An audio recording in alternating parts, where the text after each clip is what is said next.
Hey, what's up, everybody? Welcome back to News Dose. And before we even get started, I just want to say, love your loved ones. You know, I try to keep this channel as gaming-centric as possible, and that's going to remain the focus. I'm not here to lecture everybody, but it's been a really sad, just tragic week. You know, it's a crazy world that we live in right now. Things like this in no way, shape, or form should happen.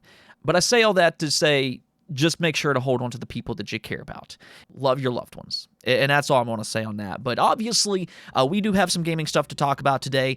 We have the Nintendo Direct tomorrow. I hope we're all looking forward to that. But in the meantime, Game Pass has once again found itself in muddy water from some people within the business, though I continue to push back on this narrative, and I'm going to explain why here in just a bit. First, though, I do want to thank my supporters on Patreon and on YouTube memberships. Thank you just so much for what you do, and you will receive this video through early access. Let's go and get right into things, though, starting off with Borderlands 4. It just released today on PC, and it's been kind of a mixed bag. On a more positive note, it's reviewing very well with an 84 overall score on Metacritic. It has 65 total reviews, which is a great sample size. It's already reviewing better than Borderlands 3. And it's also peaking higher on Steam as well. It already has a peak high of 201,000 players, which not only is the best launch in the series, but it's also just flat out the highest the series has ever seen on Steam. Borderlands 2 was previously the highest at 124,000 concurrent players. So that growing PC user base has once again shown up in a major way, and this is just a fantastic start for Borderlands 4. However, its fan reception is where the issue starts to come in, because currently it has a 52% approval rate on Steam, and that's because review after review after review all says the exact same thing. It's poorly optimized. Now, to be fair, not everybody's having the same problem, so maybe the 65 critics who reviewed the game on PC didn't run into these same issues, but it does seem to be widespread enough to proceed with caution. Now, we're still unaware about the Xbox and PlayStation versions. I'm sure we're going to get news on that here sometime soon, but I'd say that if you want Borderlands 4 and if you want it on PC, then maybe try it out, but definitely keep in mind that Steam has a refund option as long as you don't play it for more than 2 hours. And I'm just going to leave it at that. Now, we also got a small leak for the next Mario Brothers movie. Now, it's only just a title, so, you know, I don't think that this is a major spoiler or anything, but it's been discovered that NBC Universal on September 3rd registered the domain Super Mario Galaxy. Super Mario Galaxy has also been spotted on some Old Spice products as well, but as usual, when it comes to leaks, take it with a grain of salt until it's 100% confirmed. In this case, though, we might not have to wait all that long for an official announcement. Not only is the Nintendo Direct planned for tomorrow morning, but it's also Mario's 40th anniversary this Saturday. So, I mean, there's a very good chance that we could get that official announcement tomorrow, but the reason that I wanted to bring this up is to simply speculate. One thing that's always kind of bothered me is that 5 years ago on Mario's 35th anniversary, Nintendo dropped Mario 3D All-Stars as a celebration, and this compilation included Mario 64, Mario Sunshine, and Mario Galaxy, but for whatever reason, they didn't include Mario Galaxy 2. So I almost wonder if we'll finally get a Mario Galaxy 2 as a part of the 40th anniversary. I mean, maybe they could drop that collection again, but this time update it with the inclusion of Mario Galaxy 2. Now, that might just be wishful thinking, but you know what? I'm going to go with it. Now, Ubisoft also made the news pretty much for all the wrong reasons. No shocker there, but this time it's because the Ubisoft CEO said that the goal for the Far Cry series is to quote-unquote to bring the multiplayer aspects more predominantly pushed so that it can also be played for a long time by players. Now, Insider Gaming did mention that he's referring to a Far Cry multiplayer extraction shooter. They reported that its codename is Maverick and that it's currently an extraction-based multiplayer shooter set in the Alaskan wilderness where, just like in all extraction-based shooters, the goal is to drop in, loot, and to get out safely. And I have to say, this seems like another very poor decision by Ubisoft. I mean, they continue to deliver games that, quite frankly, their fans aren't asking for. And extraction shooters specifically tend to flop a lot more than they succeed. So, the data isn't on Ubisoft's side, and like, I get it. All of these AAA publishers want their mythical cash cow that they can live on for years and years. But I have to ask, to what extent? Ubisoft is already in a poor position as is, and these type of risks, I just don't see as being smart business. I mean, just maybe put more resources on projects that fans are actually asking for, and less on games that nobody asked for. I mean, who knows? Maybe Ubisoft will come out and surprise us all. Maybe this game will turn out to be great, but for now, color me as doubtful, to say the least. Okay, so let's go talk about Xbox Game Pass and the narrative that just won't go away. It seems like every other month there's somebody that just feels the need to criticize the Game Pass business model and to paint it as either unsustainable or just the worst thing ever for the game industry. It really is a lightning rod for these type of takes, and that's been the case since its inception way back in 2017. And I'm going to point that out because, yes, it's been 8 long years. So Xbox Game Pass has been proving everybody wrong for 8 years.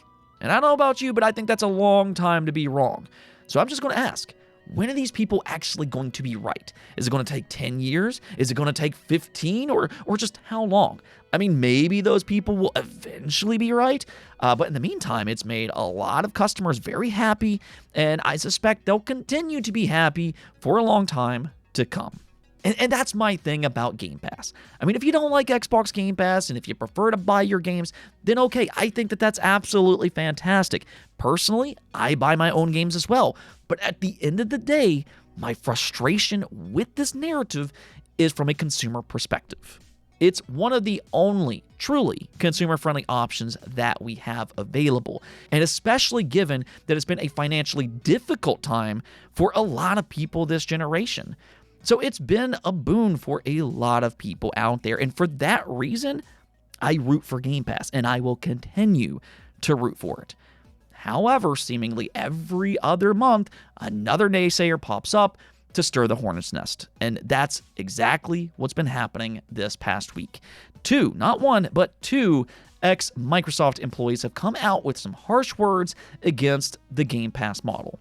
The first of which is Pete Hines, who you may know from Bethesda, and he said that, "I'm involved enough to know I saw what I considered to be some short-sighted decision-making several years ago, and it seems to be bearing out the way I said. Subscriptions have become the new 4-letter word, right? You can't buy a product anymore. When you talk about a subscription that relies on content, if you don't figure out how to balance the needs of the service and the people running the service with the people who are providing the content, without which your subscription is worth jack, then you have a real problem.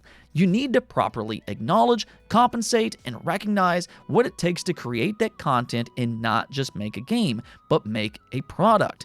That tension is hurting a lot of people, including the content creators themselves, because they're fitting into an ecosystem that is not properly valuing and rewarding what they're making." And okay, that's just one person, but then the former Xbox Game Studio Vice President, Shannon Loftus, chimed in to say this as well. "As a longtime first-party Xbox developer, I can attest that Pete is correct. While Game Pass can claim a few victories with games that otherwise would have sunk beneath the waves, Human Fall Flat as one such example, the majority of game adoption on Game Pass comes at the expense of retail revenue, unless the game is engineered from the ground up for post-release monetization. I could and may someday write pages on the weird inner tensions that this creates." And okay, I understand what she's trying to say, and I'm not even here to say that she's wrong. However, I do think that it's a little misleading, because it's always been known that Game Pass comes at the expense of retail revenue, or at least to some extent. That's not some earth-shattering statement. That's why Microsoft pays for these games to be included, to replace what they're going to lose in terms of units sold.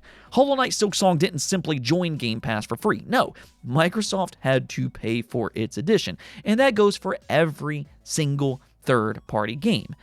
So in my opinion, it really comes down to each individual studio and what they find to be the right strategy for their specific game.